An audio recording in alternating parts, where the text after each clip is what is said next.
प्रणाम महर्षि गालव। पाताल केतु, कुछ और करने को बचा है तो वो भी कर लो। क्या सोचकर तुमने यज्ञ विध्वंस किए? क्या सोचकर तुमने ऋषि मुनियों के आश्रम को तोड़ा और जलाया? क्या तुम ऋषि मुनियों की तपस्या को रोक दोगे? उनकी आस्था को समाप्त कर दोगे? सृष्टि के कल्याण से उन्हें विमुख कर दोगे तुम? शांत ऋषिवर शांत। जिस पाताल केतु ने यह सब किया है वो एक निराश प्रेमी था। आज जो पाताल केतु आपके सामने खड़ा है वो एक विजयी दैत्यराज है, जिसने अपने बल और बुद्धि से न केवल अपना प्यार जीता है बल्कि आपके शाप को भी व्यर्थ कर दिया है। हां महर्षि, असफल कर दिया है मैंने आपके अर्जित तपोबल के फल को। मदालसा अपनी इच्छा से मेरे साथ विवाह करने के लिए मान गई है। क्या? और हमारा विवाह संपन्न होगा आपके हाथों। अब तो आप इस विवाह का पौरोहित्य करेंगे ना?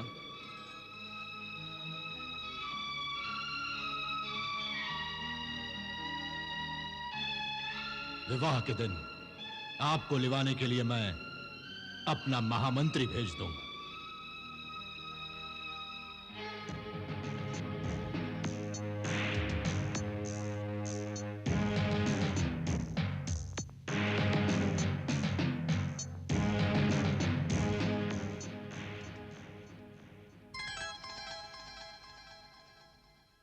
ये कैसे संभव है प्रभु कि मदालसा ने अपनी स्वीकृति दे दी पाताल केतु को?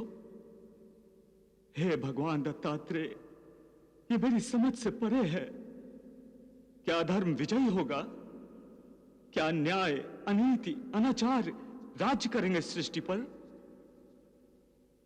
क्या सत्य का अस्तित्व समाप्त हो जाएगा? ऐसा होगा योगेश्वर तो साक्षात भगवान का नाम संकट में आ जाएगा। मुझे कुछ सुझाई नहीं देता प्रभु। मेरा मार्गदर्शन कीजिए प्रभु, मेरा मार्गदर्शन कीजिए प्रभु।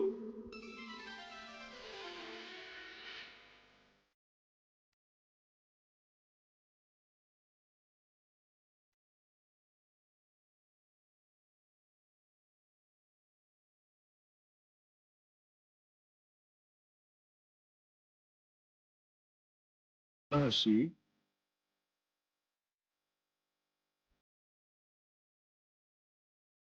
सत्य तो साक्षात परब्रह्म परमात्मा का रूप है। सत्य का तेज कैसे नष्ट हो सकता है? कैसे लोप हो सकता है सत्य का? असत्य सत्य पर कभी विजय नहीं पा सकता है महर्षि। इसीलिए प्रभु मैं चिंतित हूं कि मदालसा पाताल केतु से विवाह करने को कैसे मान गई।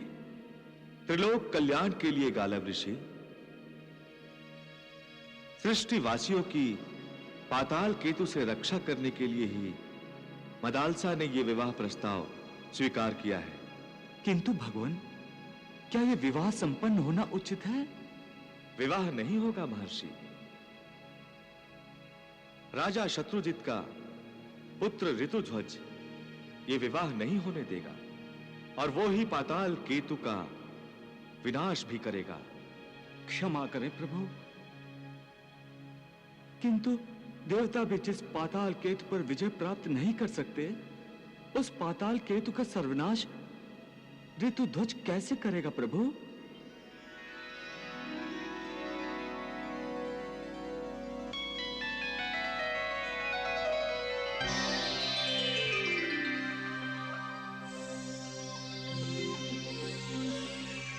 महर्षि गालब, ये कुवलाश्व दैवी घोड़ा है। आकाश, जल, पाताल कहीं भी जा सकता है। आप इसे शत्रुजित के पास ले जाएं और उससे कहें कि इस पर केवल ऋतुध्वज ही बैठ सकता है। पाताल लोक में गंधर्व राज्य विश्वावसु की कन्या मदालसा ऋतुध्वज की प्रतीक्षा कर रही है।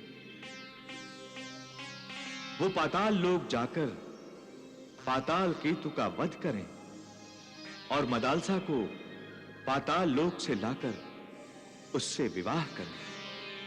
जो आज्ञा प्रभु, जो आज्ञा।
सुंदरी,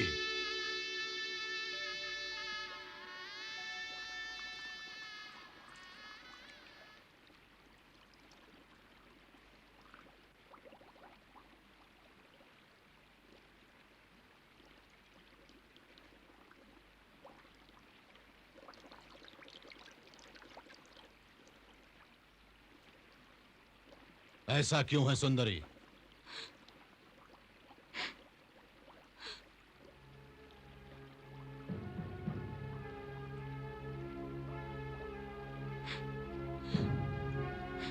जो भाव मैं अपने मन में लेकर आया था वो तुम्हारे मुखमंडल पर क्यों नहीं दिखाई दे रहा है?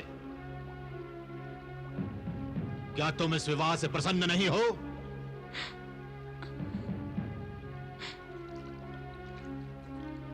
प्रसन्न हूं दैत्यराज। तो प्रसन्नता अपने मुख पर लाओ मदालसा। पाताल लोकवासियों और इस भवन के दास दासियों को यह पता नहीं चलना चाहिए कि तुम ये विवाह अपनी इच्छा के विरुद्ध कर रही हो। मैंने कहा ना, मैं ये विवाह अपनी इच्छा से कर रही हूँ। तो हंसो, आज तुम्हारे विवाह का दिन है। हंसो सुंदरी, हंसो।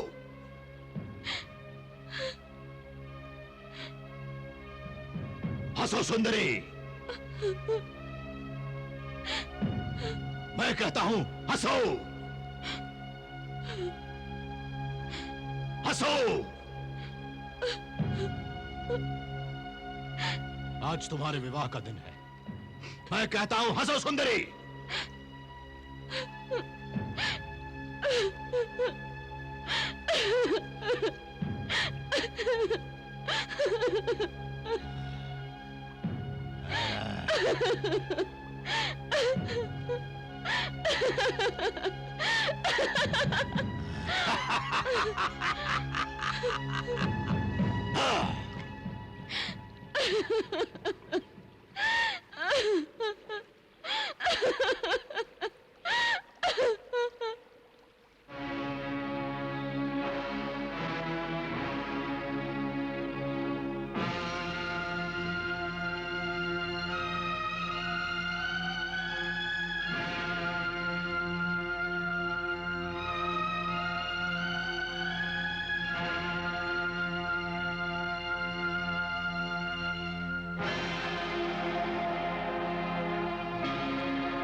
प्रणाम ऋषिवर। विजयी भव। राजन, ये कुविल्याश्व है।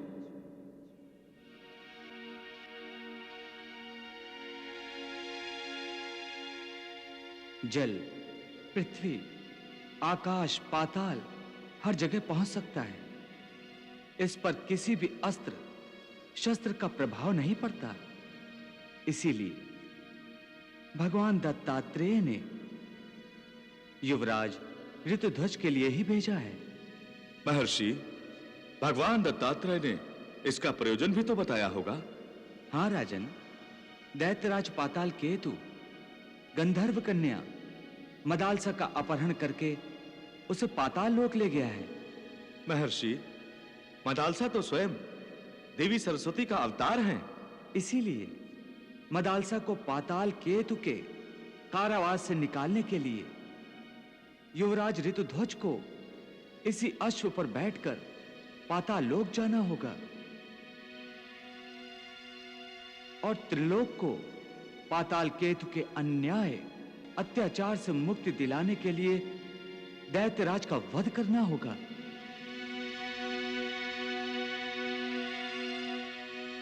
प्रणाम ऋषिवर।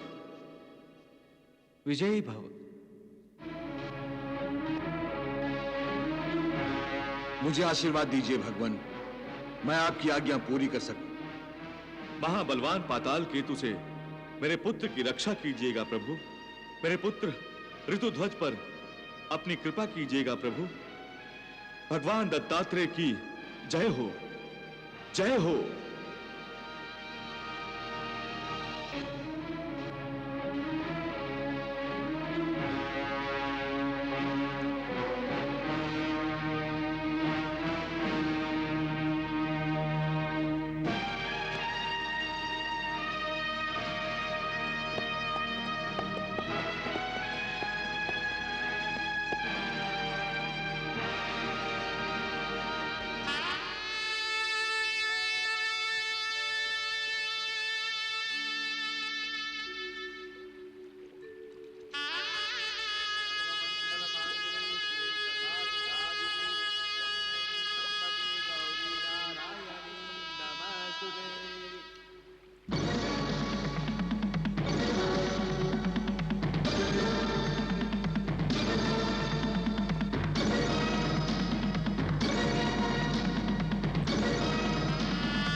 पुरोहित जी, जी विलंब क्यों कर रहे हैं?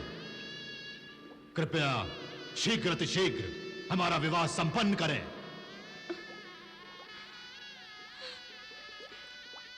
भगवान दत्तात्रेय, मुझे विश्वास है आप मेरी रक्षा अवश्य करेंगे।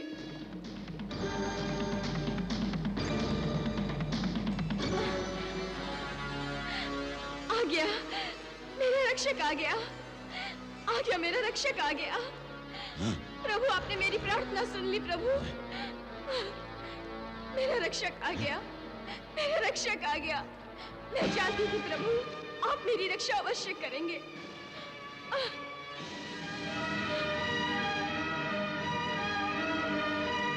आ गया मेरा रक्षक, आ गया। मैं तुमसे घृणा करती हूँ, मैं तुमसे विवाह नहीं करूंगी। उस आगंतुक को पकड़ो और उसका वध कर दो।